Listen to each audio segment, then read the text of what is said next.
मामला supreme court में गया। सुप्रीम कोर्ट ने भी कहा कि ये चुनाव आयोग का संवैधानिक अधिकार है और एसआईआर करने से उसको रोका नहीं जा सकता।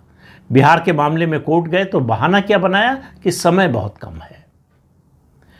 कहा कि हम जो है एसआईआर के विरोध में नहीं हैं, हम इस संवैधानिक प्रक्रिया के विरोध में नहीं हैं, लेकिन समय इतना कम है चुनाव और एसआईआर के बीच में, उसकी वजह से हमें एतराज़ है। तो बिहार में चुनाव आयोग ने अपनी दक्षता का परिचय दिया। चुनाव आयोग ने कहा कि इससे पहले भी जो है 30 दिन में जो है हमने एसआईआर कराया, 2003 में जब हुआ था, और अब भी जो है पर्याप्त समय है एसआईआर कराने का।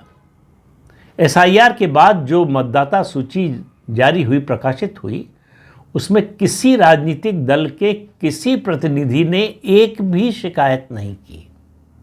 इससे आप समझ सकते हैं कि वो पूरी प्रक्रिया कितनी पारदर्शी और ईमानदारी से हुई थी।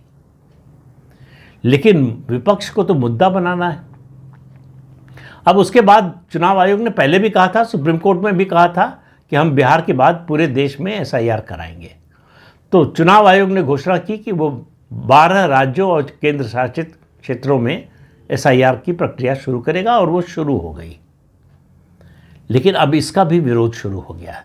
अब वो समय वाला बहाना भी नहीं है, क्योंकि पश्चिम बंगाल, तमिलनाडु और केरल में विधानसभा के चुनाव और असम में विधानसभा के चुनाव 2026 में होने वाले हैं। असम को इससे अलग रखा गया है क्योंकि वहाँ सुप्रीम कोर्ट की निगरानी में एनआरसी का कार्यक्रम चल रहा है, इसलिए असम को इससे अलग रखा गया है। अब इन 3 राज्यों को अगर आप देखें तो इनमें से खास तौर से 2 राज्य, तमिलनाडु और पश्चिम बंगाल। तमिलनाडु में एमके स्टालिन जो मुख्यमंत्री हैं, वो सर्वदलीय बैठक बुला रहे हैं इसका विरोध करने के लिए कि हम इसको लागू नहीं होने देंगे। पश्चिम बंगाल में ममता बनर्जी विरोध कर रही हैं। इससे पहले इन दोनों राज्यों और दूसरे कई गैर भाजपा शासित राज्यों ने बाकायदा अपने विधानसभा में प्रस्ताव पारित किया कि हम सीए का कानून अपने राज्य में लागू नहीं होने देंगे। अब ये सीधे सीधे केंद्र सरकार और संविधान के अधिकार पर, संविधान की व्यवस्था पर हमला था, संघीय ढांचे पर हमला था।